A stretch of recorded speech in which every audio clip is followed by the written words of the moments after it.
passer un message, comme on en parlait au départ, de travail et on se donne les moyens que notre couple marche. Donc en fait c'est venu de là, et puis voilà, d'un travail personnel qu'on a pu faire, qu'on fait régulièrement avec mon mari, donc j'étais inspirée par ça aussi, par mon propre couple. Et voilà, je voulais pas faire la littérature, mais vraiment avoir quelque chose de très pratique. Je donne juste des ingrédients, en fait, et après c'est le couple avec ses réponses qui va faire la recette de son couple. D'ailleurs, le carnet est fini par définissez vos cycles d'amour, donc les choses qui font que votre couple fonctionne et est fort. Donc, les questions, elles sont là pour guider, en fait, pour driver le couple dans sa communication. Qu'est-ce que toi tu apportes en plus dans cette démarche? Alors, je pense que vraiment, j'apporte en plus l'outil qui va faire que le couple, il n'aura pas nécessairement besoin d'aller voir un tiers à l'extérieur. C'est pas une démarche facile, toujours, de s'adresser à quelqu'un d'autre. Là, c'est déjà de se dire, on a cet outil, voilà, on se retrouve que tous les deux, mais on a les questions, on est drivé pour bien communiquer, sans aller voir à l'extérieur. On reste en tête à tête, voilà, c'est reste du côté de l'intime.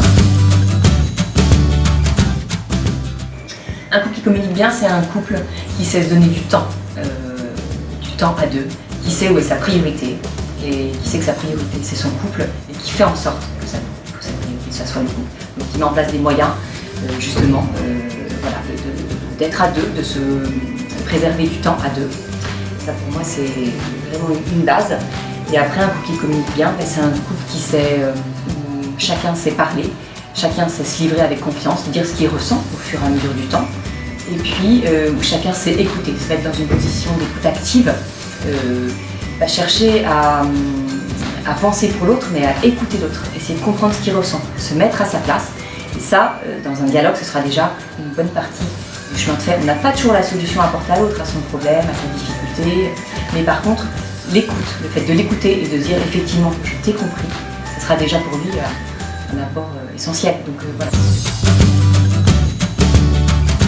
Ce à quoi chacun est sensible pour parler d'amour et pour s'entendre parler d'amour. Donc ça peut être par exemple, moi je suis très sensible au moment privilégié. Donc quand tu m'organises un dîner en tête à tête, si tu m'as pas dit je t'aime pendant une semaine, tu m'organises le dîner, pour moi c'est un acte d'amour. L'autre ça peut être, moi c'est les cadeaux. Donc si tu m'offres jamais de cadeaux, t'as beau me dire tous les jours que tu m'aimes, sans ce signe qui pour moi est important et me parle, ça reste un peu, tes je t'aime peuvent rester stériles. Donc là il y a un vrai chapitre là-dessus qui permet de savoir voilà, comment se dire je t'aime dans le langage de l'autre.